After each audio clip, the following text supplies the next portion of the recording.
opensound.com.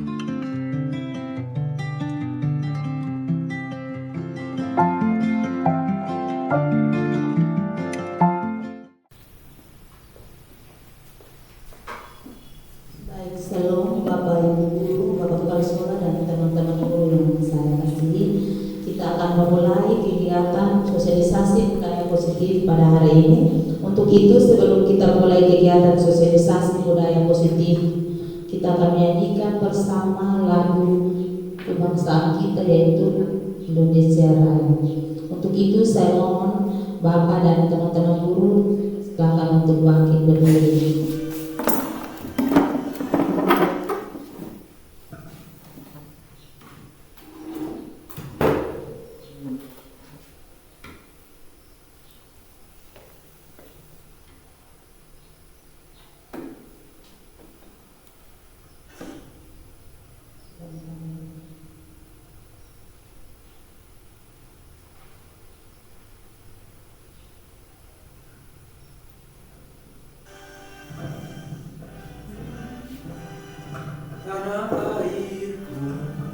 Tanah tumpah darahku, di sanalah aku berdiri, jadi pandu ibuku.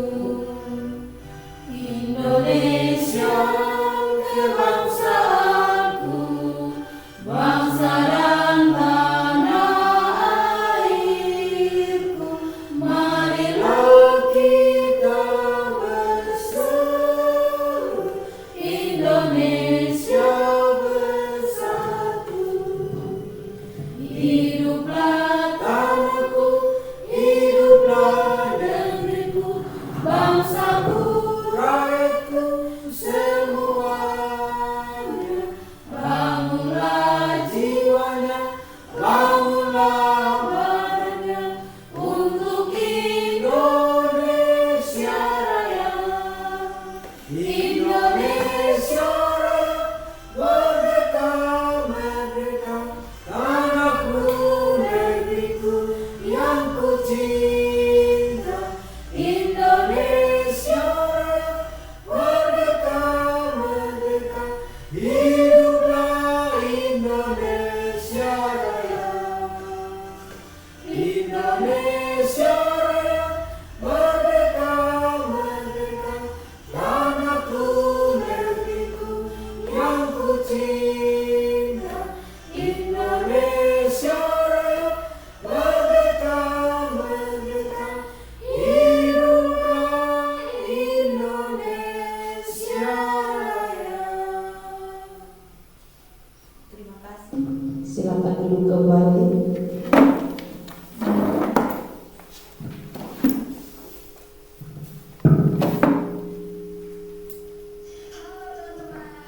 Pernah nggak sih kalian dapat surat dari teman kalian yang jauh dan jarang ketemu? Atau kalian pernah nggak orang tua kalian nih dikasih surat dari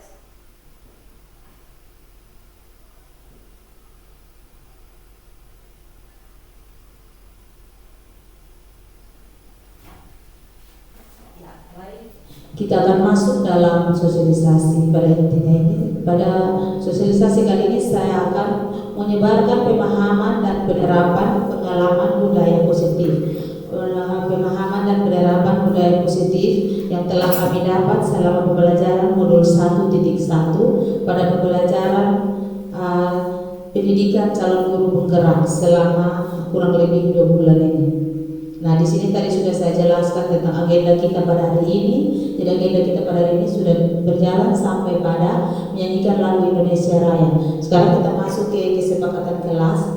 Nah, di sini ada kesepakatan kelas Bapak Kepala Sekolah dan teman-teman guru. Kesepakatan kelas di sini ada beberapa bukti. Jadi di sini bisa kita menambahkan jika ada yang perlu ditambahkan.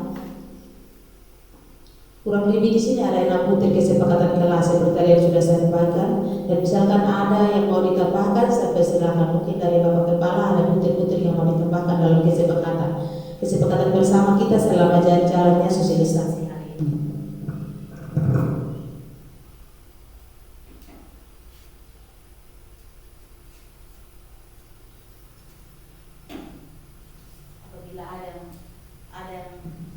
Ada yang mau ditambahkan dari beberapa putri yang ini?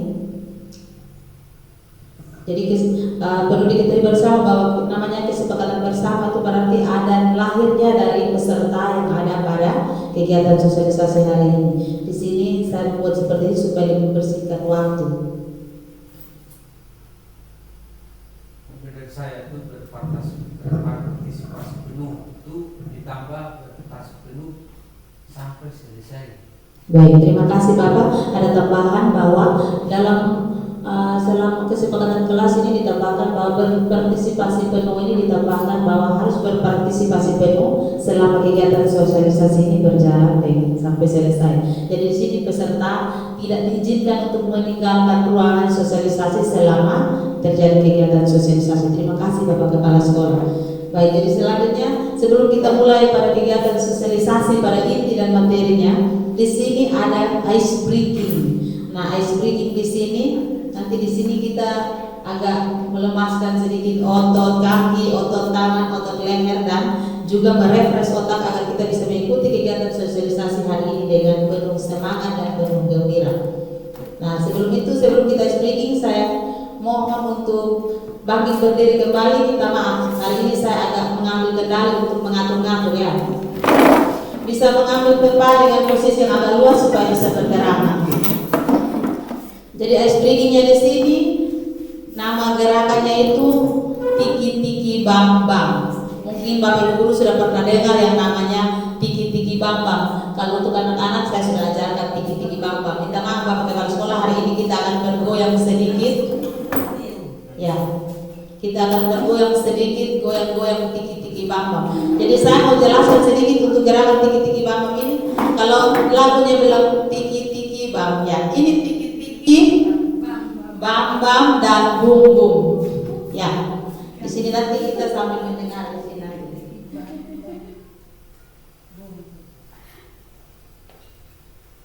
Saya putar. Jadi gerakan jari seperti memetik. Iya Bapak, nanti ada contohnya di sini Bapak. Memetik buah.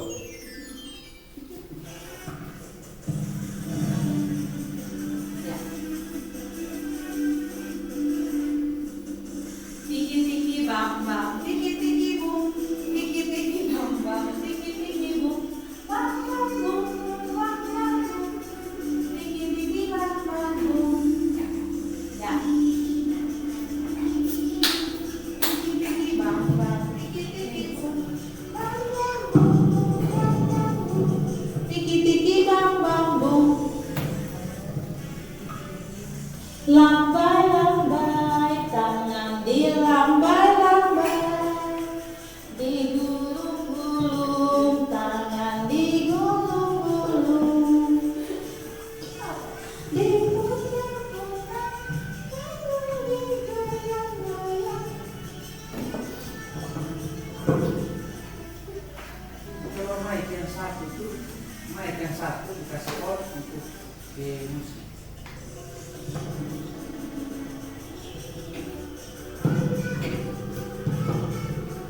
Tiki-tiki bam-bam bum.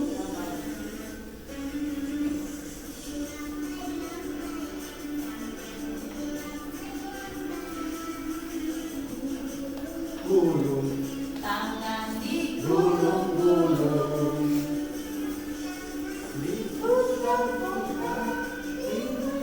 goyang-goyang, Digoyang-goyang. digoyang-goyang, digoyang-goyang, digoyang-goyang.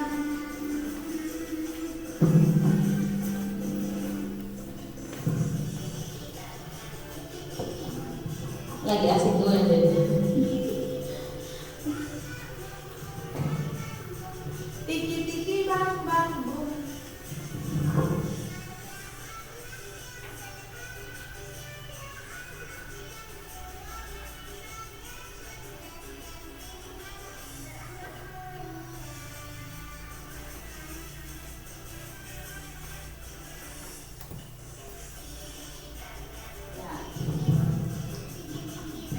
Kurang lagi.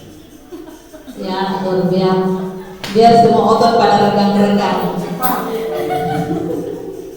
Nanti sebentar di bagian terakhir saya putar yang goyang kewer-kewer biar agak seru. Baik, terima kasih Bapak Ibu guru yang hebat untuk explaining-nya. Dia terlalu cepat. Agak memacu adrenalin ya. Di sini kita mulai goyang-goyang pinggang. Jadi tujuan dari explaining itu supaya melemaskan semua otot-otot yang ada pada tubuh kita.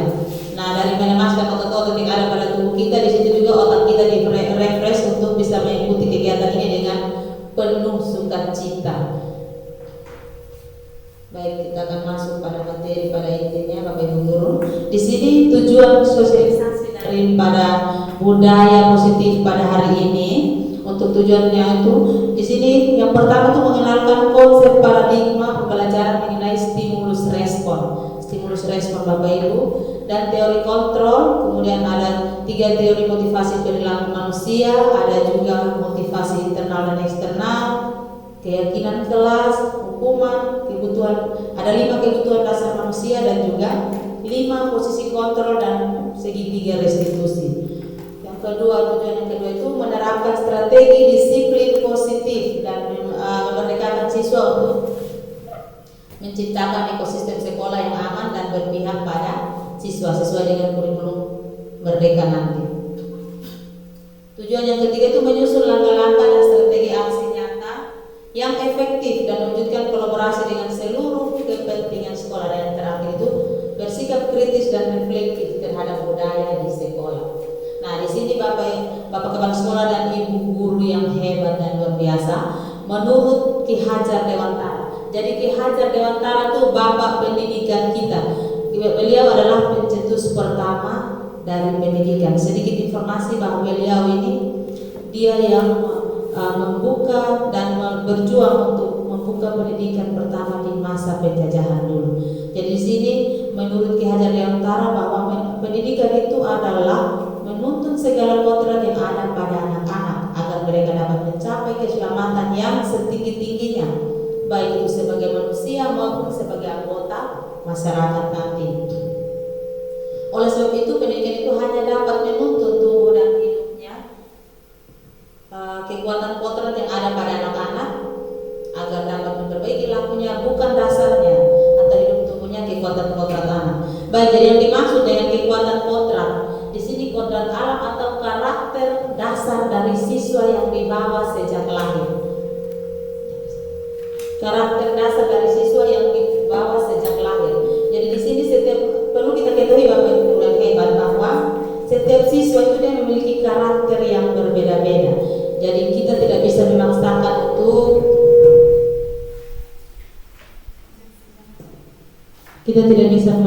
untuk siswa itu dia punya karakter itu sesuai dengan apa yang Bapak Ibu guru inginkan. Misalkan, oh anak ini dia harus seperti ini, harus sesuai dengan kehendak saya. Kita tidak bisa memaksakan. Kita harus melihat bahwa setiap siswa itu dia memiliki kodrat, memiliki karakter bawaannya sendiri, memiliki bawaannya sejak lahir, karakter yang dibawa sejak lahir dari yang dibentuk dalam rumah tangga, dibentuk dalam lingkungan hidup seorang siswa. Nah, itu merupakan suatu pemikiran awal yang harus kita tanam dalam diri kita sebagai seorang guru untuk melihat bahwa perlu kita tanam bahwa karakter itu tidak bisa dirubah untuk sesuai dengan kehendak kita, melainkan kita akan membantu siswa untuk menumbuhkan karakter yang baik, dan yang tidak baik bisa dikurangi. Jadi sini nanti ada istilah seperti gunung es. Jadi ada karakter yang terpendam dalam siswa, sedangkan ada karakter yang nantinya timbul. Nah, ketika karakter yang tidak baik itu timbul, selalu dipandang bahwa itu karakter yang tidak baik. Ternyata ketika dia melakukan hal seperti itu, ada hal yang mendasari kenapa dia harus melakukan hal itu. Itu adalah tujuan pendidikan dari Bapak Ki Hajar Dewantara sebagai pencetus pendidikan Indonesia. Yang berikut itu budaya positif. Nah, di sini pada intinya budaya positif di sekolah itu nilai dan kebiasaan di sekolah yang berpihak pada murid agar mereka dapat berkembang menjadi pribadi yang kritis. Pribadi yang kritis, penuh hormat dan bertanggung jawab sesuai dengan profil pelajar Pancasila. Di sini Bapak Ibu guru yang hebat, untuk pribadi yang kritis dan penuh hormat dan bertanggung jawab sesuai dengan profil pelajar Pancasila, yaitu kita harus ketahui bahwa di dalam konsep utama dari budaya positif ini, konsep utama dari budaya positif yang harus kita ikuti selama sosialisasi nanti itu ada sekitar 8 konsep Bapak Ibu guru. Jadi yang pertama itu tentang perubahan paradigma belajar. Jadi di sini setelah mendengar sosialisasi ini mungkin paradigma berpikir Bapak Ibu guru akan menjadi berubah. Kemudian ada disiplin positif, ada nilai-nilai kebajikan, ada kebutuhan dasar manusia, motivasi perilaku manusia, posisi kontrol dan keyakinan kelas, dan terakhir itu adalah restitusi segitiga. Nah, kita akan membahas satu persatu dari ke-8 poin ini. Yang pertama itu tentang perubahan paradigma belajar nanti. Nah, Bapak Ibu guru, untuk perubahan paradigma belajar, di sini pembelajaran dengan paradigma baru merupakan pembelajaran yang dirancang berdasarkan prinsip pembelajaran berdiferensiasi. Nah, prinsip pembelajaran berdiferensiasi ini disesuaikan dengan kebutuhan murid nanti. Sehingga para peserta didik belajar sesuai dengan kebutuhannya, sesuai dengan tahap perkembangan dan sesuai dengan teori psikologi modern dan mewujudkan profil pelajar Pancasila. Nah, pasti Bapak Ibu guru belum tahu ya elemen-elemen dalam profil pelajar Pancasila. Untuk kurikulum Merdeka Belajar yang sekolah yang sudah memperlakukan kurikulum Merdeka Belajar, mereka sudah paham betul tentang profil pelajar Pancasila. Nah, untuk kurikulum Merdeka Belajar nanti ini di dalam profil pelajar Pancasila ini seorang peserta didik dia harus memiliki 6 elemen ini dalam dia punya diri, menunjukkan bahwa oh ini dia adalah pelajar dari Indonesia. Jadi ketika dia berada di luar negeri dengan adanya salah satu daripada profil pelajar Pancasila ini, dia menunjukkan bahwa saya ini pelajar yang berasal dari Indonesia. Nah, Bapak Kepala Sekolah dan Ibu Guru, untuk profil pelajar Pancasila ini yang pertama, elemen yang pertama itu adalah beriman dan bertakwa kepada Tuhan Yang Maha Esa dan berakhlak mulia. Di sini di Indonesia ini kita sebagai masyarakat yang beriman dan bertakwa dengan keyakinan kita masing-masing dalam setiap agama yang kita anut. Yang kedua itu mandiri. Nah, di sini siswa diharapkan untuk bisa mandiri. Untuk profil pelajar Pancasila ini kita membimbing siswa untuk bisa mandiri. Yang ketiga itu bernalar kritis. Nah, Bapak Ibu, bernalar kritis di sini artinya berpemikiran yang kritis. Dan yang keempat itu adalah kreatif. Di sini siswa dituntut juga untuk bisa kreatif. Jadi dalam profil pelajar di dalam kurikulum Merdeka nanti harus ada ke-6 karakter ini. Yang kelima itu bergotong royong. Di sini saya juga sudah menanamkan untuk jiwa gotong royong sudah ada sejak lama, tapi kita menguatkan kembali dengan bergotong royong melalui kebersihan yang kita lakukan di setiap hari Sabtu dan juga seperti tadi yang sudah dilaksanakan di sekolah tadi. Dan yang terakhir itu adalah berkebinekaan global. Nah, untuk berkebinekaan global ini Bapak Kepala Sekolah dan Ibu Guru, siswa itu dituntut untuk mengikuti perkembangan global yang ada sekarang. Nah, di sini ada kesalahpahaman atau miskonsepsi dalam menghubungkan konsep tentang teori kontrol. Kita mungkin sebelum mengenal atau mendengar sosialisasi ini, yang ada dalam pikiran kita adalah guru itu dia harus mengontrol murid. Jadi kontrol murid itu sepenuhnya ada pada guru. Kita sebagai guru kita lebih berkuasa untuk murid begitu. Yang kedua itu ilusi bahwa kritik akan membuat rasa bersalah, mampu menguatkan karakter. Sebelum kita mengikuti sosialisasi ini pasti kita akan berpikir, ketika murid berbuat salah, saya langsung menvonis bahwa kamu salah, kamu berbuat seperti itu salah. Nah, di situ kita merasa bahwa di situ bisa menguatkan karakter Bapak Ibu, tapi ternyata tidak. Nanti sebentar kita akan belajar di paling akhir. Yang berikut bahwa ilusi bahwa semua penguatan positif, efektif dan bermanfaat. Dan yang terakhir bahwa orang dewasa berhak memaksa. Nah, ini satu pemikiran yang selama ini saya juga sebelum mengikuti guru penggerak saya berpikir seperti ini, bahwa saya itu sebagai guru saya harus mengontrol murid itu harus mengikuti apa yang saya mau. Bapak Ibu coba lihat ketika kita memaksa, misalkan mau gunting dia punya rambut, dia tidak mau, pasti dia akan membangkang. Dengan bagaimanapun dia akan berusaha untuk saya tidak mau Ibu. Bisa lari, bisa bolos, bisa juga dengan dia melakukan aksi-aksi yang tidak baik. Nah, itu tentang miskonsepsi kesalahpahaman tentang teori kontrol. Nah, di sini kalau di sini untuk mengubah respon ke pendekatan teori kontrol. Yang pertama Bapak Ibu guru, di sini di bagian kiri ini ada terpotong sedikit Ya, pada teori stimulus respon kita akan beranggap bahwa kebutuhan kita itu semua sama. Baik itu saya, Ibu Nita, Ibu Dian, dan Ibu yang lain, kita memiliki kebutuhan yang sama. Nah, pada teori kontrol, di situ kita bisa melihat bahwa presentasi kebutuhan kita itu berbeda-beda. Semua manusia itu memiliki kebutuhan yang berbeda. Tidak ada yang punya kebutuhan yang sama. Atau Bapak Ibu Guru, Ibu Vika dan Ibu Nita punya kebutuhan yang sama? Tidak. Setiap kita itu memiliki kebutuhan yang berbeda-beda dalam diri kita. Mungkin saya suka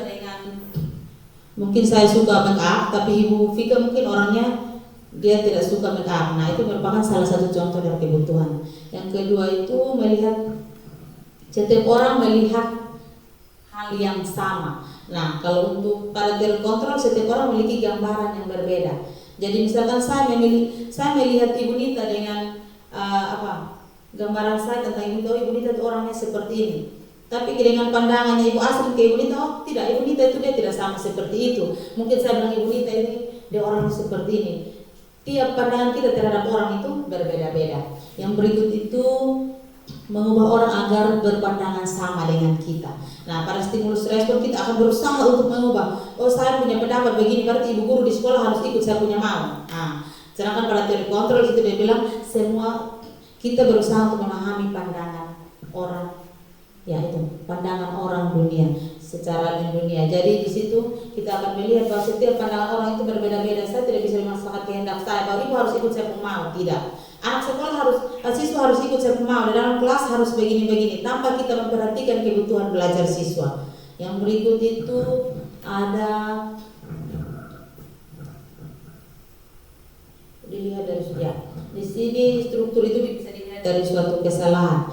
Dan kalau pada teori kontrol, semua perilaku memiliki tujuan. Jadi seperti tadi saya katakan bahwa ketika siswa itu dia berbuat, misalkan dalam kelas dia akan berbuat dengan hal yang banyak tingkahnya, tanpa kita perhatikan kenapa dia harus bikin seperti itu. Mungkin dia butuh perhatian atau lebih. Nah, pada teori kontrol ini kita harus melihat kenapa dia memiliki tujuan. Mungkin dia mau supaya Vika memperhatikan dia dalam ruangan setiap hari mungkin. Nah, itu harus diperhatikan. Kemudian pada stimulus respon kita bisa mengontrol orang lain, tidak. Kalau pada teori kontrol Anda tidak bisa mengontrol orang lain. Kita tidak bisa mengontrol orang lain. Orang lain tidak bisa dikontrol orang lain. Diri kita yang bisa mengontrol diri kita sendiri. Kalau dia misalkan Bapak bilang, Ibu dong hari ini harus berpakaian seperti ini. Sedangkan Ibu dong bilang, Papa saya tidak suka berpakaian seperti itu. Menyesuaikan, mengontrol begitu. Yang kemudian pada saat kolaborasi untuk stimulus respon ada pada saat rujukan gagal. Kalau teori kontrol, kolaborasi dan konsensus menciptakan suasana yang baru nanti. Dan yang terakhir itu berpikir menang kalah. Pada stimulus respon, pada teori kontrol harus berpikir menang-menang, tidak boleh menang kalah.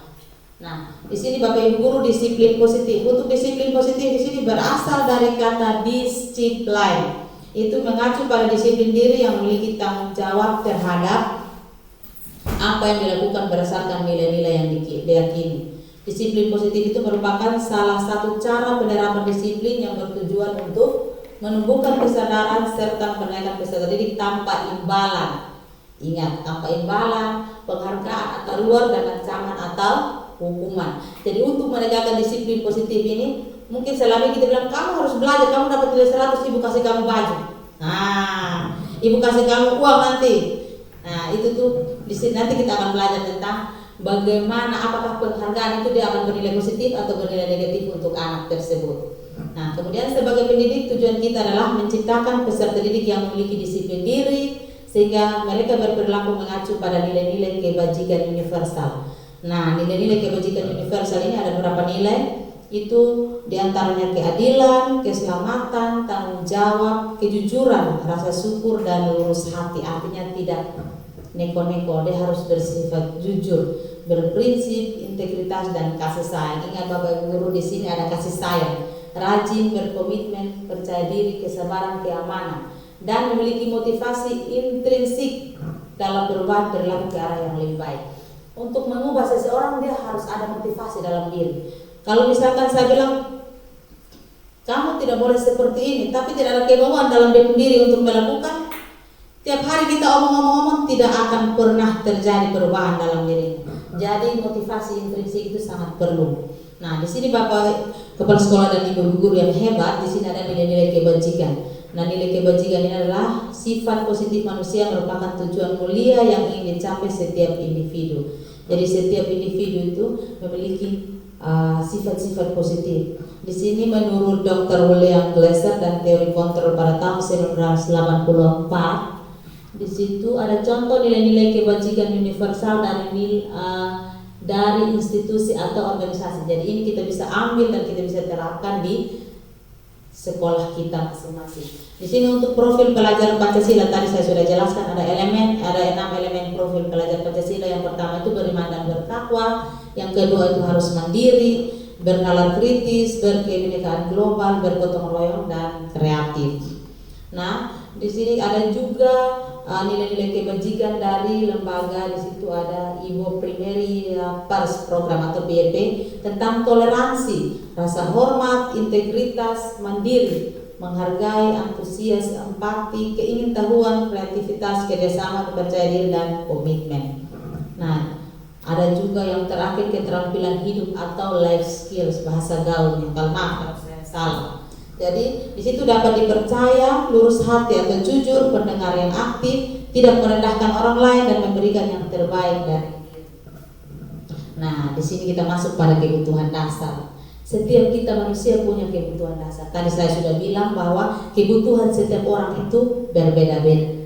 Kebutuhan dasar manusia itu adalah unsur yang dibutuhkan manusia untuk mempertahankan keseimbangan psikologis, yaitu bertujuan untuk mempertahankan kehidupan maupun kesehatan. Jadi misalkan saya tidak punya kebutuhan dasar dengan kemudian yang sama, walaupun setiap hari kan bersama-sama, tapi ada kebutuhan dasar yang berbeda dari setiap kita individu. Itu juga harus kita lihat pada murid-murid nanti. Setiap murid itu memiliki kebutuhan dasar, dia memiliki karakter yang berbeda. Itu yang harus kita perhatikan. Segala sesuatu yang kita lakukan untuk mendapatkan apa yang kita inginkan, seluruh tindakan yang kita lakukan memiliki tujuan tertentu. Jadi harus usaha terbaik yang kita lakukan adalah dalam rangka untuk kebutuhan dasar kita terpenuhi dengan baik. Nah, Bapak Ibu guru, di sini ada 5 kebutuhan dasar manusia yang kita alami dalam kehidupan kita sehari-hari, baik di kehidupan di masyarakat, di sekolah maupun dimanapun kita berada. Kebutuhan yang pertama itu adalah kebutuhan hidup atau survival. Di situ kebutuhan untuk bertahan hidup. Jadi siapa di sini yang kalau dia hidup tidak mau bertahan hidup? Tidak ada. Kita kalau sudah hidup harus bertahan hidup sampai waktu nanti Tuhan bilang kamu kembali sudah. Yang kedua itu kasih sayang dan rasa ingin diterima atau love and belong. Minta maaf kalau salah. Jadi di sini kebutuhan untuk diterima atau kebutuhan kasih sayang. Siapa di sini yang hidupnya tidak mau untuk disayang? Pasti kita semua mau untuk disayang dan kita memberikan kasih sayang. Begitu pula dengan kita punya siswa dan murid-murid yang ada di sekolah. Kalau kita tiap hari dengan emosi dan marah-marah, pasti dia akan berpikir, guru dong ini sayang kita kok. Tiap hari begitu. Nah, begitupun dengan kita di kehidupan kita sehari-hari. Saya kalau dengan ibu guru, kalau misalkan saya datang bilang selalu ibu-ibu tidak menyahut, saya dalam hati, dong ini sudah berpikir dari mana jangan sampai ada salah. Nah, dan kemudian itu tentang kebutuhan untuk diterima, kebutuhan penguasaan atau power. Di sini kebutuhan pengakuan atas kemampuan. Setiap manusia itu dia akan mau dipuji. Siapa yang tidak mau kalau tidak dipuji? Berbuat hal baik ataupun suatu prestasi yang kita lakukan, ketika dipuji kita akan memiliki rasa bangga dalam diri. Begitupun dengan siswa-siswi kita.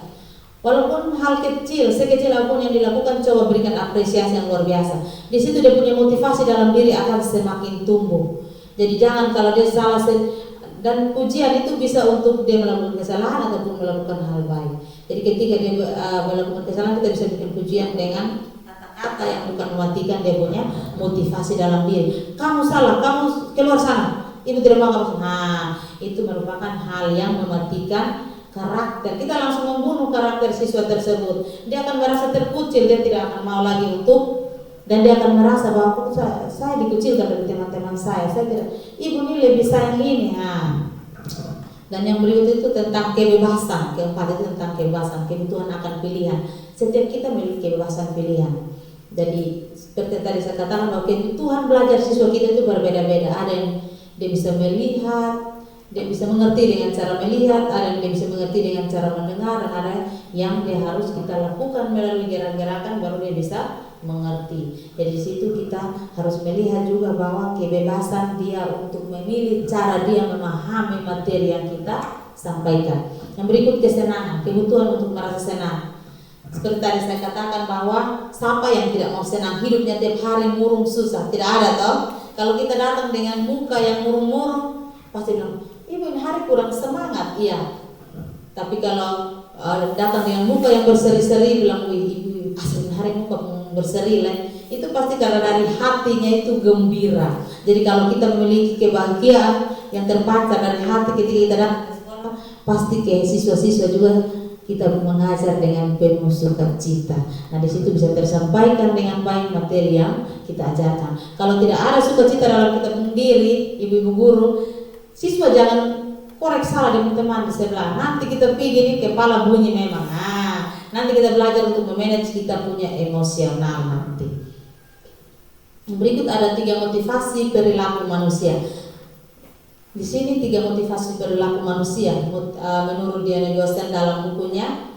Di situ yang pertama itu motivasi yang pertama itu untuk menghindari ketidaknyamanan atau hukuman. Nah, pada tingkatan ini adalah tingkat terendah dari motivasi perilaku manusia. Biasanya orang yang motivasi perilakunya untuk menghindari hukuman atau ketidaknyamanan, dia akan bertanya, apa yang akan terjadi jika saya tidak melakukannya? Dia akan menghindari. Saya tidak melakukannya, nanti saya ini apa ya? Kira-kira ibu dong nanti buat apa di saya? Misalkan kita janji besok bawa parang ya, bawa air ya. Nanti dia bilang, kira beta kalau sudah bawa parang ya, air nanti ibu dong buat apa ya? Nah itu merupakan kebutuhan yang paling dasar, motivasi yang paling dasar dalam diri. Dan yang kedua itu untuk mendapatkan imbalan atau penghargaan dari orang lain. Ini dia lebih satu tingkat dari motivasi yang pertama tadi untuk menghindari ketidaknyamanan atau hukuman. Nah untuk yang kedua ini, di sini orang akan berperilaku mendapatkan imbalan atau penghargaan dari orang lain. Dengan motivasi ini akan bertanya, apa yang akan saya dapatkan apabila saya melakukannya? Apa yang akan didapatkan bila ibu dong suruh bawa parang yang ada beta bawa? Pasti di sini kalau datang ada teman yang tidak bawa, pasti pujian bilang, kamu lihat ini teman kamu bawa, sedangkan kamu tidak. Nah di situ sudah mulai terjadi perbedaan. Dan yang ketiga itu untuk menjadi orang yang mereka inginkan dan menghargai diri sendiri dengan nilai-nilai yang mereka percaya. Pada motivasi ketiga ini akan ada timbul pertanyaan, saya akan menjadi orang yang seperti apa apabila saya melakukannya. Jadi nanti dia akan berpikir, yang pertama ada 3 tingkatan motivasi perilaku manusia, baik itu untuk siswa dan baik itu untuk kita sebagai pengajar atau pendidik. Ketika saya tidak pergi sekolah, nanti apa akan saya dapatkan nanti? Saya tidak masuk di kelas, nanti kira-kira bapak kepala bilang apa di saya nanti. Nah kemudian apa yang akan saya dapatkan apabila saya melakukannya? Kita sudah berpikir sebelum kita melakukan, sebelum saya dari rumah, hari saya tidak mau pergi sekolah, saya berpikir kira-kira besok saya ke sekolah nanti bapak bilang apa di saya. Nah ketika saya datang nanti pasti bapak mulai, ibu kemarin di mana tidak datang sekolah? Di situ perasaan yang saya alami, yang saya rasa juga akan, misalnya saya berikan alasan, tapi dengan di situ apa yang saya dapatkan apabila saya melakukannya? Kita misalkan akan mendapat teguran misalnya, atau mendapat peringatan misalnya, dan yang terakhir itu adalah saya akan menjadi orang seperti apa bila saya melakukannya. Itu kalau merasa menjadi orang paling bersalah. Tapi kalau misalnya kita melakukan hal baik, kita akan merasa menjadi orang yang paling senang apabila kita melakukan hal yang baik. Nah, di sini Bapak Ibu guru, di sini ada pertanyaan-pertanyaan yang bagaimana cara kita menanamkan disiplin yang positif kepada murid-murid kita. Yang pertama itu sebagai guru saat hadir mengajar di kelas tepat waktu, motivasi apa yang mendasari tindakan Bapak Ibu guru. Ini saya mengambil ada 5 pertanyaan sebagai suatu perilaku refleksi untuk kita. Minta maaf saya juga bisa terlambat, tapi saya akan berusaha untuk merefleksikan diri saya untuk kedepannya tidak seperti itu nanti. Nah di sini, dan apakah datang tepat waktu karena tidak ingin ditegur oleh atasan dan kemudian mendapat surat peringatan, menghindari ketidaknyamanan dan hukum. Nah di sini ketika kita datang tepat waktu untuk tidak mendapat peringatan, di situ kita sudah berusaha untuk menghindari teguran dan hukuman. Sama juga dengan siswa. Misalkan dia bilang, kamu besok datang jam 8, dia tidak boleh ada yang terlambat. Nah, dari situ kalau mereka datang sudah lebih awal, di situ mereka berusaha untuk menghindari ketidaknyamanan karena ditegur dan menghindari hukuman. Dan berikut itu mendapatkan pujian atau dari atasan atau mendapatkan penghargaan sebagai karyawan atau guru berprestasi. Di situ sudah ada nilai mendapatkan imbalan atau penghargaan dari orang lain. Ketika ibu Asri datang jam 6 pasti bapak bilang, Ibu Asri datang jam 6 luar biasa. Nah, di situ ada nilai-nilai pujian atau mendapatkan penghargaan. Dan Anda ingin menjadi orang yang menghargai waktu. Nah, ini yang paling terakhir. Apakah kita melakukan datang lebih awal itu untuk diri sendiri atau untuk mendapat pujian dari orang lain? Nah, di sini untuk bisa menghargai waktu, menghargai diri sendiri dan sebagai teladan. Ketika kita melakukan hal seperti itu, selain kita menghargai waktu, kita bisa mengatur diri kita dengan baik dan juga bisa berefek pada orang lain. Misalkan ibu Asri datang jam 7.30, berarti ibu Asri hari dari, berarti saya juga besok harus seperti itu. Tergantung motivasi dalam diri kita. Yang kedua itu, bila di sekolah bapak atau ibu guru tidak ada peraturan yang mengharuskan guru datang tepat waktu dan tidak ada teguran bagi guru yang datang terlambat dan tidak ada atasan yang memuji bapak ibu guru, apakah bapak ibu guru akan tetap datang tepat waktu untuk mengajar murid-murid? Nah, di sini sebagai pertanyaan refleksi untuk kita merefleksikan. Dan saya lebih terkena di sini karena saya bisa terlambat bapak ibu guru. Ya, yang berikut pertanyaan ketiga, menurut bapak ibu dari ketiga jenis motivasi tadi, motivasi manakah yang paling banyak mendasari perilaku murid-murid di sekolah? Seperti tadi 3 motivasi dasar yang sudah kita lewati. Yang tadi saya bilang, pertama, kalau saya tidak melakukan, apa yang akan saya dapat? Saya kalau melakukan, akankah saya mendapatkan apa? Pujian seperti apa nanti? Nah, dan yang terakhir itu, yang keempat, strategi apa yang bapak ibu guru terapkan untuk menanamkan disiplin positif pada murid-murid? Bagaimanakah hasilnya? Dan yang terakhir, nilai-nilai kebajikan apa yang bapak ibu guru berusaha tanamkan pada murid di kelas dan di sekolah? Nah, yang berikut ini ada. Nah, ini yang paling penting untuk kita bapak ibu guru. Di sini ada tentang hukuman, konsekuensi dan restitusi. Selama ini kita berpikiran bahwa kalau siswa berbuat salah, saya kasih hukuman, dia akan jerah. Misalkan hukumannya pakai berlutut kah, dipukul kah, atau dijewar telinganya, atau diketuk kepalanya. Nah, di sini ada perbedaan tentang hukuman, konsekuensi dan restitusi.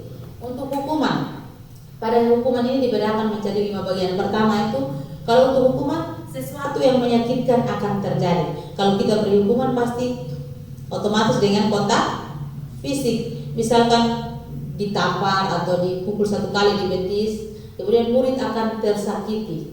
Ketika kontak fisik itu terjadi, murid akan merasa tersakiti. Dan yang berikut itu, murid akan mulai membenci peraturan. Saya tidak suka ini peraturan, salah sedikit kena pukul, salah sedikit kena pukul.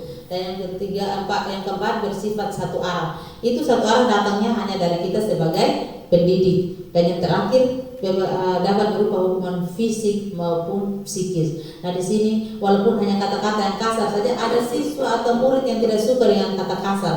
Kalau dibentak, ada yang air matanya langsung turun. Nah, sedangkan untuk konsekuensi, kalau untuk konsekuensi dia terencana dan disepakati sesuai peraturan. Jadi misalkan kamu datang terlambat, konsekuensinya kamu harus ambil air 2 kali isi ke kamar mandi. Kemudian ada murid dibuat tidak nyaman, pada konsekuensi juga murid dibuat tidak nyaman. Dan memerlukan monitoring dan supervisi terus menerus dari guru. Nah, pada restitusi segitiga ini nanti akan kita gunakan sebagai guru untuk menyelesaikan masalah. Pada restitusi segitiga itu tentang proses menciptakan kondisi bagi murid untuk memperbaiki kesalahan. Yang kedua itu proses kolaborasi yang mengajarkan murid untuk mencari solusi sendiri. Jadi pada restitusi nanti kita mulai mencari tahu kesalahannya apa dan kita akan berkolaborasi, mulai berdialog dengan siswa untuk mengetahui kenapa dia harus melakukan hal itu. Hal apa yang mendasari sehingga dia melakukan hal itu. Kira-kira di rumah itu dia seperti apa sehingga terjadi dia datang terlambat. Nah, di sini ada 5 posisi kontrol penting kita sebagai seorang guru. Yang pertama itu penghukum, membuat rasa bersalah, yang ketiga sebagai teman, keempat sebagai pemantau, dan yang kelima sebagai manajer. Saya mau tanya Bapak Ibu guru, sekarang posisi Bapak kepala sekolah, Ibu guru itu ada di bagian mana? pada posisi negara kelima posisi ini. Penghukum, pembuat rasa bersalah, teman, pemantau atau sebagai manajer. Yang kelima sebagai manajer. Luar biasa. Berarti ibu-ibu guru sini pintar-pintar semua. Termasuk bapak kepala sekolah juga. Baik, jadi bagi kita sebagai seorang guru kita harus memposisikan diri sebagai seorang manajer. Sebagai seorang guru kita harus memposisikan diri sebagai seorang manajer. Nah, sebagai seorang manajer nanti sebentar kita akan belajar di bagian belakangnya nanti. Kalau sebagai penghukum tadi saya sudah jelaskan di depan tentang membuat rasa bersalah. Nah, ada juga kita harus mungkin ada waktu di mana kita harus memposisikan diri sebagai seorang teman dan ada waktu kita memposisikan diri sebagai pemantau. Tapi di sini lebih banyak kita sebagai seorang guru, sebagai seorang pendidik yang lebih banyak ditekankan di sini adalah kita harus memposisikan diri sebagai seorang manajer. Nah, ini ada 5 contoh penerapan 5 posisi kontrol guru. Yang pertama itu sebagai penghukum. Penghukum di sini Bapak Ibu guru coba dilihat ini contohnya berdiri mengangkat kaki di depan kelas selama 1 jam. Itu sudah masuk dalam hukuman. Siswa akan merasa tersakiti, dia akan merasa tidak nyaman dan dia akan merasa saya dikecilkan, akan merasa malu. Kok teman mungkin sambil dia berdiri 1 kaki 1 jam, dia teman ada yang olok-olok di situ, dia punya karakter. Kita sudah mulai mematikan karakter siswa tersebut. Nah, yang bagian kedua itu membuat rasa bersalah. Kalau membuat rasa bersalah di sini pasti kita akan bertanya, berapa kali di sini berapa kali Bapak Ibu harus memberitahu kamu selalu saja mengecewakan Bapak Ibu. Kata-kata seperti ini kita akan membuat siswa rasa bersalah. Itu bisa juga terjadi dalam kita. Misalkan Bapak bilang, kamu ini tiap hari, Ibu ini tidak bikin RPP, Ibu ini bagaimana mengecewakan saya. Nah, di situ kita akan merasa, aduh Bapak kecewa dengan saya, bagaimana saya perasaan. Begitu pun dengan siswa. Ketika kita mengeluarkan kata-kata seperti itu, kita akan membuat siswa tersebut merasa bersalah. Yang ketiga itu sebagai teman, ayo dong ikuti aturan sekolah, tolong bantu Bapak Ibu ya sekali ini. Ya sudah tidak apa-apa, lain kali jangan sampai berbuat seperti ini lagi ya. Nah, itu kita akan memposisikan diri kita sebagai seorang teman untuk merangkul siswa-siswi tersebut. Jadi kita sebagai guru, kita terkadang dalam posisi-posisi tertentu, dalam situasi-situasi tertentu kita harus memposisikan diri kita sebagai teman. Ada sebagai pemantau. Kalau di sini sebagai pemantau, kamu sudah melanggar peraturan sekolah, kamu tahu konsekuensinya. Setelah apel pagi kamu akan pulang ke rumah ganti sendal dan jangan diulangi lagi. Ini untuk masalah yang datang ke sekolah dengan menggunakan sendal. Di sini pemantau. Kalau untuk manajer, apakah kamu tahu kesalahanmu? Kira-kira bagaimana kamu memperbaiki kesalahanmu? Kita akan bertanya dengan baik, mencari alasannya, kemudian kita akan memberikan solusi dan mencari solusi bersama-sama dengan siswa. Kita tidak bisa bilang, kenapa kamu ini pakai sendal ke sekolah? Tanpa kita tanya, kamu punya sepatu masih bagus kok, atau alasan apa kenapa dia pakai sendal begitu. Nah, di sini ada posisi kontrol, ada posisi-posisi kontrol. Di sini sebagai refleksi untuk kita, posisi kontrol apakah aku, patuhi aturan saya atau awas. Nah, kamu tidak masuk kelas selama pelajaran matematika 5 kali berturut-turut, awas kamu, saya tidak kasih kamu ikut semester. Nah, di situ terjadi posisi penghukum di situ. Jadi kita secara tidak sengaja kita sudah menghukum siswa tersebut. Yang kedua tadi, saya kecewa sekali dengan kamu pembuat merasa bersalah. Saya mengulangi tadi kembali, ayo bantulah aku. Nah, di sini Bapak Ibu guru, tadi sudah saya jelaskan itu bahwa ada contoh-contoh seperti apakah aku. Jadi misalkan kalau Bapak Ibu guru di sini yang mengajar di kelas, kalau ada pertanyaan seperti ini yang membuat siswa mulai sekarang mulai kita refleksi pelan-pelan. Mungkin ibu-ibu melihat saya sekarang tidak terlalu emosian lagi ya. Saya tidak terlalu marah-marah lagi dengan siswa karena saya belajar untuk memanage emosional. Karena dengan kita emosi, kadang siswa menjadi takut dengan kita. Nah, ketika siswa menjadi takut dengan kita, motivasi belajar dalam dirinya tidak ada ibu guru. Jadi misalkan dia masuk kelas karena takut, aduh saya belajar karena takut. Ibu saya itu ganas sekali, saya harus masuk, kalau tidak nanti saya bukan telinga bunyi. Nah, di situ dia datang sekolah bukan untuk dapat pelajaran, tapi datang karena takut ibunya. Nanti di situ tidak tersampaikan dengan baik materi yang kita sampaikan nanti. Yang berikut, nah di sini untuk keyakinan kelas dan peraturan kelas. Kita di sini mungkin ibu-ibu guru dalam kelas mungkin sudah pernah melakukan peraturan kelas. Harus kalau peraturan kelas itu dibuat sepihak. Misalkan di awal semester saya membuat peraturan selama pembelajaran IPA setahun ke depan. Saya biasa begitu, selama pembelajaran IPA setahun ke depan, kamu harus bentuk kelompok setiap saya masuk. Kamu harus punya papan nama di atas meja.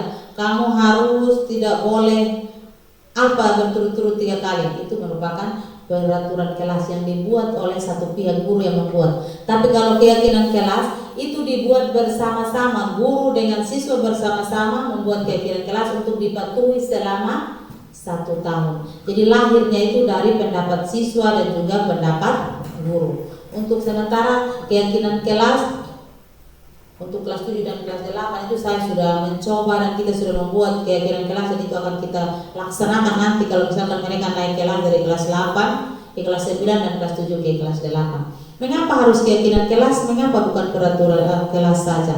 Nah, suatu keyakinan akan lebih memotivasi seorang dari dalam atau motivasi secara intrinsik. Seseorang akan lebih tergerak untuk bersemangat untuk menjalankan keyakinan daripada hanya sekedar mengikuti serangkaian peraturan.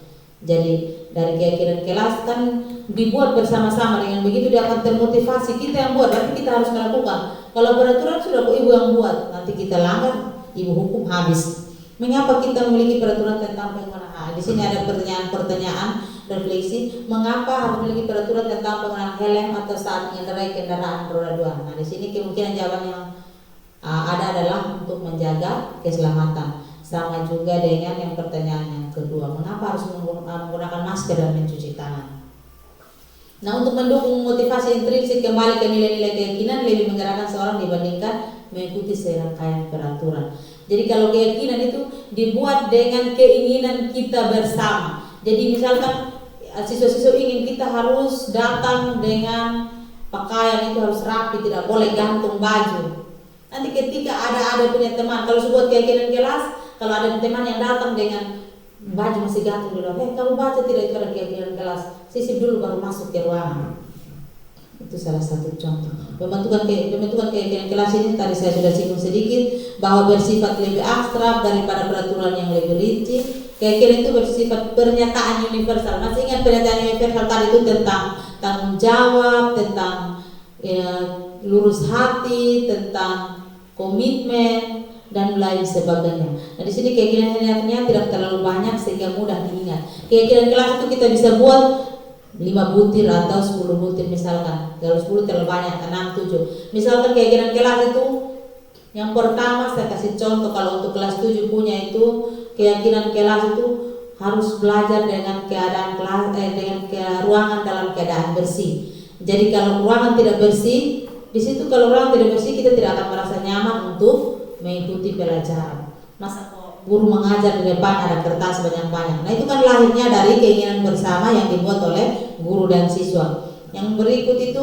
keyakinan kelas sebenarnya tidak terlalu banyak, sudah. Sebaiknya sesuatu yang dapat diterapkan di lingkungan tersebut. Semua warga kelas sebenarnya ikut berkontribusi dan bersedia meninjau kembali. Jadi Bapak Ibu guru yang hebat, di sini kita sebagai guru-guru itu di sekolah-sekolah yang sudah melakukan kurikulum Merdeka Belajar, keyakinan kelas itu wajib adanya. Kenapa? Itu mengatur kita baik itu sebagai guru maupun sebagai siswa. Jadi kalau misalkan ada satu peraturan di situ yang tidak boleh berkata kasar, harus sopan. Berarti ketika kita masuk ke ruang kelas kita sudah lihat, kita mau Mas Park, Nana itu ada ingat-ingat, itu ada tulisan di tembok sana, itu boleh kasar, harus sopan santun. Nah, dari situ itu sebagai pengendali untuk kita dan juga siswa, untuk warga sekolah. Di sini ada apa itu restitusi, ini bagian terakhir dari materi kita. Restitusi adalah proses menciptakan kondisi bagi murid untuk memperbaiki kesalahan mereka sehingga mereka bisa kembali ke kelompok dengan karakter yang lebih kuat. Di sini restitusi juga merupakan proses kolaboratif. Tadi saya sudah jelaskan bahwa restitusi ini nanti akan dibagi menjadi 3 bagian. Jadi nanti dia akan membentuk seperti segitiga. Kita namakan segitiga restitusi. Nah, di sini ada 9 ciri. Yang pertama itu bukan untuk menebus kesalahan, namun untuk belajar dari kesalahan. Jadi kalau siswa berbuat salah, kalau kita beri hukuman itu dia tidak akan menebus kesalahan. Tetapi ketika kita menggunakan dengan pendekatan-pendekatan, di situ dia akan berusaha untuk memperbaiki kesalahannya. Kemudian memperbaiki hubungan. Yang kedua itu memperbaiki hubungan, tawaran bukan paksaan. Kalau kita menyelesaikan masalah dengan restitusi, berarti di situ terjadi tawaran bukan paksaan nanti. Di sini menuntun ke dalam restitusi juga menuntun untuk melihat ke dalam diri. Seperti tadi saya katakan bahwa kalau dia datang dengan sendal jepit, kita harus tanya, kenapa kamu menggunakan sendal jepit? Jangan murid baru sampai, kenapa pakai sendal jepit? Pulang sana ganti. Nah, itu memang agak sulit juga untuk kita sebagai guru untuk bisa merubah hal-hal seperti itu. Namun mari saya mengajak kita, mari untuk kita belajar bersama-sama demi kita. Walaupun kita di tempat yang mau dibilang susah jaringan, tapi dengan kita belajar seperti kita membiasakan murid kita untuk memiliki 6 elemen yang ada pada profil pelajar Pancasila. Jadi jangan hanya sekolah-sekolah di pinggir jalan umum saja memiliki elemen-elemen itu, tapi kita juga memiliki 6 elemen itu. Seperti kita menanamkan yang pertama itu memberi salam, itu sudah termasuk dalam salah satu elemen. Dan yang berikut itu restitusi mencari kebutuhan dasar yang mendasari tindakan tadi sudah. Merestitusi diri adalah cara yang paling baik. Dan ya, ini nanti kita ada ini yang paling penting segitiga restitusi. Jadi dari sini segitiga restitusi ini Bapak Ibu guru yang hebat, di sini akan terjadi satu proses dialog ketika siswa melakukan kesalahan nanti. Suatu proses dialog yang dijalankan oleh guru agar dapat menghasilkan murid yang mandiri dan bertanggung jawab. Sisi segitiga restitusi ini ada 3 sisi. Yang pertama itu menstabilkan identitas. Untuk menstabilkan identitas itu dia bagian paling dasar. Di bagian paling dasar itu menstabilkan identitas. Di situ setiap orang pasti pernah melakukan kesalahan. Jadi misalkan saya baru-baru itu ada yang tugas demonstrasi kontekstual, saya mengambil contoh. Misalkan si Duan datang terlambat, itu saya akan bertanya, kenapa kamu datang terlambat? Setiap orang pasti akan melakukan kesalahan. Tidak, di situ kita ketahui bersama bahwa setiap manusia, setiap individu tidak akan pernah luput dari yang namanya kesalahan, baik itu kesalahan kecil maupun kesalahan besar. Di situ kamu bukan satu-satunya yang pernah melakukan hal ini. Di situ sudah mulai penguatan dasar bahwa, tapi kalau kita bilang kamu terlambat terus, di situ dia akan merasa terkucil. Hanya saya, teman yang lain tidak pernah terlambat.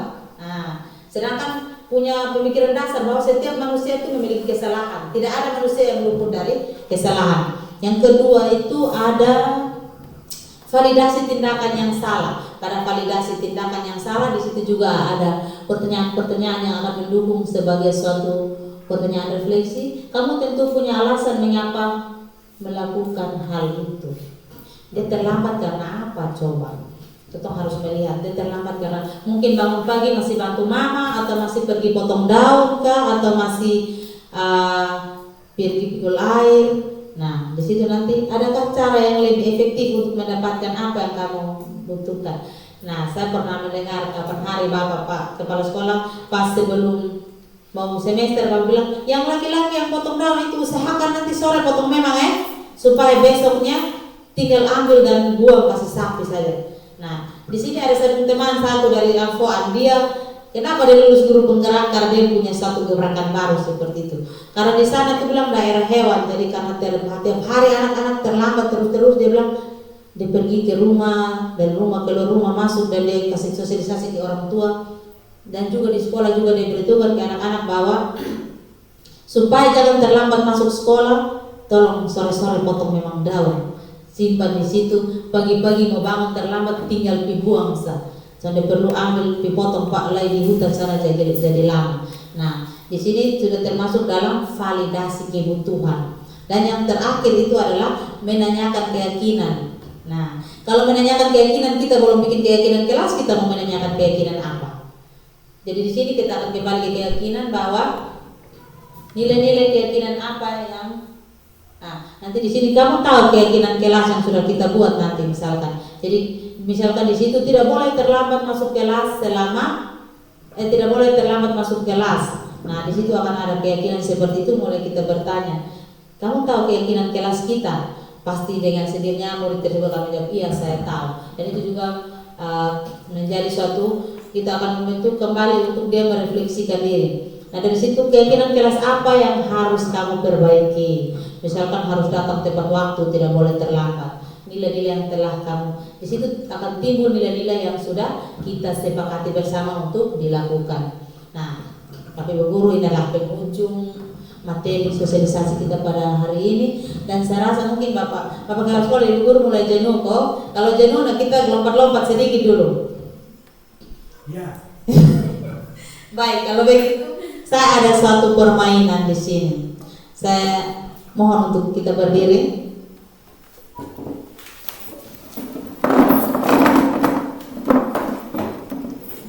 Kita akan bermain sedikit ya, Bapak Ibu Guru. Jadi di sini kalau saya bilang halo, Bapak Ibu Guru bilang hai. Halo, halo, hai, hai. Jadi lawanan, berlawanan ya. Halo. Hai. Halo. Hai. Hai, hai. Hello, hello. Hai, hai. Hello, hello. Hello, hello. Hai, hai. Hello, hai. Hai, hello. Harus bagus. Ulang ya. Halo, halo. Hey, hai. Hello, hai. Ya, betul. Bagus. Ya. Halo, halo. Hai, hai. Hai, halo. Hello, hai. Ya, mantap sudah. Sekarang nanti saya di sini fokus ke saya. Saya akan bermain raba-raba, uji raba-raba. Tahu uji raba-raba? Jadi kalau saya bilang uji raba-raba kepala, tapi saya pegangnya di lain. Kalau Bapak Ibu fokus ke saya, otomatis akan salah pegang. Baik, fokus, konsentrasi, konsentrasi full. Perhatiannya ke saya, perhatiannya full. Jangan lihat ke lain, perhatiannya full ke saya. Uji raba-raba. Perut. Berhasil fokus. Bapak. Ulang. Bapak tidak benar sampai karena Bapak perhatikan. Makanya saya bilang harus konsentrasi penuh ke saya. Ulang lagi ya. Konsentrasi Ya. tinggi. Lihat Bapak. Baik, jadi ulang sekali lagi. Uji raba-raba. Lihat. Ya, luar biasa Bapak Ibu Guru punya konsentrasi masih full. Jadi sebelum itu kita ada satu tepuk lagi, tepuk semangat. Ingat ya, saya kasih contoh. Tepuk semangat. Semangat. Sudah ingat? Bapak Ibu Guru kan punya tingkatan IQ yang luar biasa, jadi pasti bisa. Ya, kita mulai. Tepuk semangat. Semangat. Ya, baik, jadi harus bersemangat ya. Kita harus silakan duduk kembali. Kita harus memiliki semangat yang kuat dan luar biasa untuk mendidik peserta didik kita, siswa-siswa kita. Kita harus membawa mereka menjadi siswa-siswa yang memiliki profil pelajar Pancasila. Seperti tadi saya bilang bahwa walaupun kita di tempat yang susah jaringan, kita sangat susah untuk mendapatkan akses internet, tetapi dengan semangat yang luar biasa, dengan pikiran-pikiran yang selalu terupdate, kita akan membawa siswa kita menjadi siswa-siswi yang siap bersaing di luar sana dengan sekolah-sekolah yang ada di pinggir jalan dengan jaringan internet yang luar biasa. Nah, di sini ada kegiatan refleksi. Di sini hal baru apa yang saya dapatkan selama mengubah paradigma saya. Tadi yang saya bilang bahwa sebelum mendengar sosialisasi ini, paradigma Bapak Ibu mungkin saya harus memberi hukuman kepada dia supaya jerah. Nah, jangan setelah mendengar sosialisasi ini mungkin paradigma Bapak Ibu mulai berubah. Perasaan apa yang muncul selama mengikuti sosialisasi ini? Apakah senang, bahagia, atau saya ada punya stick notes ini saya akan bagi untuk bisa dituliskan nanti dan ditempel. Sebentar kita akan foto bersama. Jadi ada pertanyaan-pertanyaan yang ada di slide, bisa diperhatikan nanti.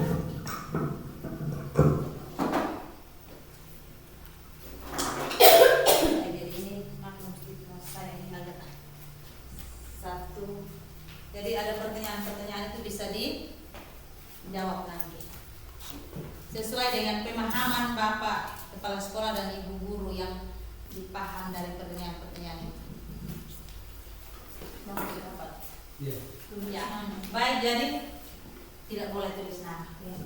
Silahkan menjawab. Di situ hal baru apa yang Bapak Ibu dapatkan yang bisa mengubah paradigma. Hal baru apa yang saya dapat dalam mengubah paradigma saya? Misalkan saya sebagai seorang guru, saya harus dulunya begini. Setelah mendengar sosialisasi dari Ibu Guru, Ibu Shirley yang tidak jelas sosialisasinya, tapi saya punya pemahaman baru bahwa saya harus seperti ini. Perasaan apa yang muncul selama mengikuti sosialisasi ini? Apakah perasaannya senang, tidak senang, atau lagi marah-marah, atau bagaimana? Peran kontrol seperti apakah yang telah saya lakukan sebelum mengikuti kegiatan sosialisasi ini? Tadi itu ada 5 posisi kontrol. Yang di situ sebelum mengikuti sosialisasi ini, Ibu Guru, Bapak Kepala Sekolah perannya sebagai apa? Nah, setelah mengikuti sosialisasi ini, saya mau mengubah, saya harus menjadi seperti ini. Dan yang terakhir, peran kontrol apakah yang akan saya gunakan setelah mengikuti kegiatannya? Itu tadi sudah, sebelum dan sesudah. Waktunya 2 menit. Langsung tulis jawabannya saja, tidak usah tulis pertanyaannya. Ada 4, silakan.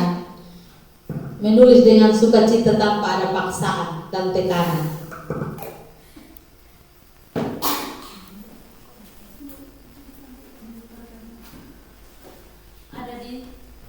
Oh ya, ini ada pertanyaan-pertanyaan di sini. Pertanyaan yang kelima itu terpotong di situ. Peran kontrol apakah yang akan saya gunakan setelah mengikuti kegiatan sosialisasi ini? Jadi nomor 4 dan nomor 5 itu sebelum itu saya menggunakan peran kontrol apa, dan setelah ini saya akan menggunakan apa?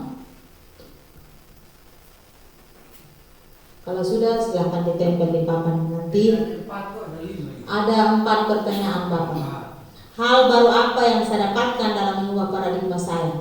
Jadi paradigma itu tadi di awal materi tentang paradigma.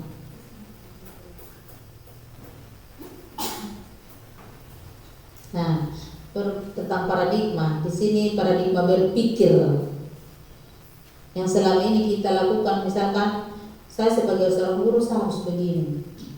Nah, dari situ hal baru apa yang harus saya buat untuk saya rubah nanti tentang. Jadi pola pikir kita itu mau dirubah seperti apa nanti?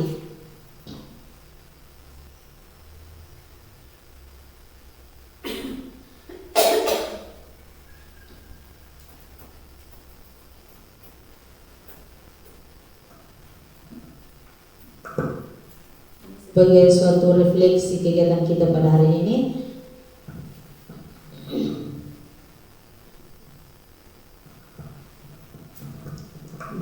saya beri waktu untuk menjawab.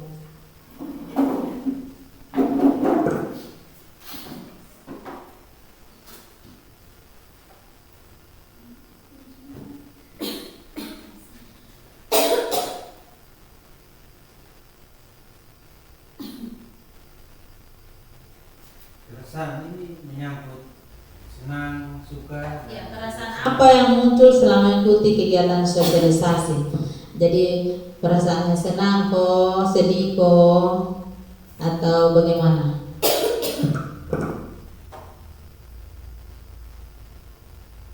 Atau bisa ditambahkan penjelasan, misalkan ini saya merasa senang mengikuti kegiatan ini karena bisa begini dan seterusnya.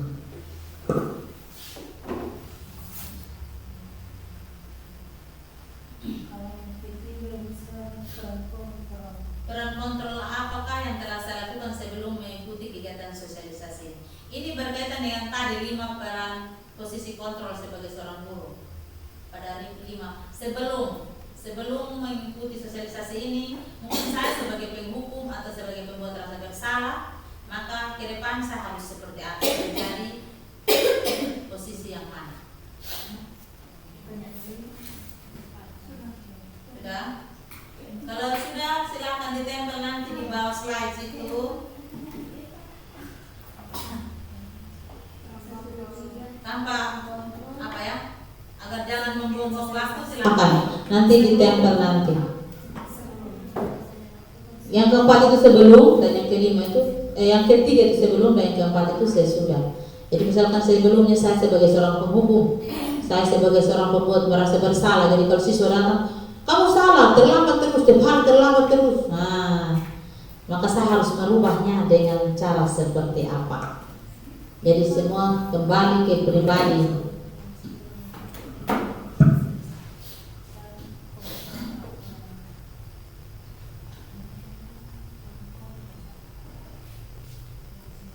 Kontrol posisi kontrol tadi. Connected.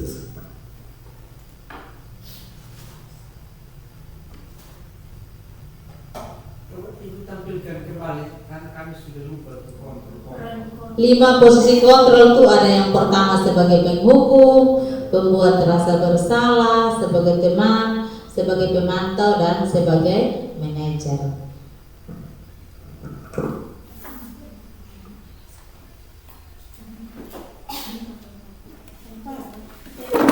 Kalau sudah silahkan ditempel. Ditempel sesuai mungkin, mau kasih miring boleh, mau kasih tegak boleh, yang penting jangan balik tulisannya. Baik, jadi sambil itu mungkin Bapak Ibu guru mau minum silahkan.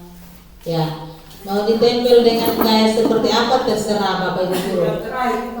Yang pertanyaan terakhir itu posisi kontrol seperti apakah saya nanti setelah mengikuti kegiatan sosialisasi ini.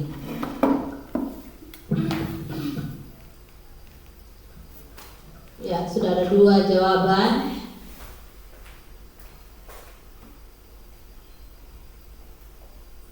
Lagi 2. Kalau saya mengakui saya pada posisi kontrol, yang 5 posisi kontrol ini saya sebelum mengikuti guru penggerak, saya ada di penghukum dan membuat merasa bersalah. Karena saya biasa menghukum dan membuat siswa merasa bersalah. Kalau saya berpikir bahwa dengan kegiatan ada yang apa yang saya lakukan seperti itu bisa membuat mereka untuk jerah, tapi ternyata kadang membuat semakin mengada-ada. Jadi dari situ saya mulai belajar untuk menjadi seorang manajer. Menjadi seorang manajer. Manajer artinya sebagai pemimpin pembelajaran. Jadi kita sebagai pemimpin pembelajaran, sebagai seorang pemimpin kita harus memberikan hal baik. Ya. Satu lagi. Nah, setelah tertempel semua di sini, kita akan melihat. Kita akan melihat untuk menyaksikan kembali pertanyaan, jawaban dari pertanyaan yang kita akan samakan saja tentang yang ada pada nomor 3 dan nomor 4. Jadi di sini ada yang penghukum dan pemantau. Ada sebagai manajer, sebelumnya sebagai penghukum, ke depan saya akan sebagai seorang manajer, sebagai manajer, pembuat rasa bersalah dan pembuat rasa bersalah. Saya lihat sampai miring-miring. Ya, jadi di sini kita hampir sama semua. Yang menganggap membedakan di sini ada yang sebagai pemantau. Jadi sebagai pemantau itu di sini pemimpin itu sebagai pemantau. Dan kita kadang juga kita sebagai guru kita bisa memposisikan diri sebagai pemantau. Tapi kita harus lebih menekankan dan ingat bahwa sebagai seorang guru posisi kontrol yang harus ada pada diri kita itu adalah sebagai seorang manajer. Luar biasa, tepuk tangan untuk kita sendiri. Terima kasih. Baik, selanjutnya di sini di penutup dalam kegiatan penerapan budaya positif hendaknya pendidik atau guru memiliki standar kepribadian. Jadi saya sebagai pribadi saya harus punya standar. Saya harus seperti ini supaya nanti jadi seperti ini dan siswa saya akan jadi seperti itu. Kemudian profesional dan sosial. Di sini yang baik di mana guru mampu merefleksi diri dalam posisi kontrol, bagaimana perjalanan diri sebagai among atau manajer, dan menuntut murid-murid menjadi mandiri, merdeka, dan bertanggung jawab. Nah, kalau saya yakin dan percaya bahwa kita sebagai guru-guru kita kalau melakukan hal seperti itu, kita akan melihat perubahan yang terjadi pada diri siswa kita nanti ke depan. Untuk sementara saya melihat siswa sudah mulai belajar untuk menghargai guru. Kalau udah boleh guru, selamat pagi Miss lagi. Selamat pagi Ibu, selamat pagi Pak, langsung lari-lari dengan tangan. Baik, jadi akhir kata saya mau mengucapkan terima kasih, banyak-banyak terima kasih untuk Bapak Kepala Sekolah, terima kasih untuk ibu-ibu guru yang cantik dan luar biasa dan hebat sudah membantu saya dalam menuntaskan tugas saya sebagai calon guru penggerak angkatan 10 pada modul 1.4, dan ini merupakan tugas aksi nyata yang akan saya lakukan dan akan sebentar saya akan mengeditnya untuk mengirimnya ke Bapak fasilitator saya. Dan mungkin ini adalah penyampaian materi saya, kurang lebihnya saya mohon maaf. Apabila ada kesalahan kata, saya mohon untuk dimaklumi dan dimaafkan. Jangan disimpan dalam hati. Apabila apa yang saya katakan itu baik, bisa dipakai dan digunakan ke depan demi kebaikan bersama dan demi kemajuan pendidikan kita di SMP Kristen 2 Amarasi Selatan. Salam, selamat siang.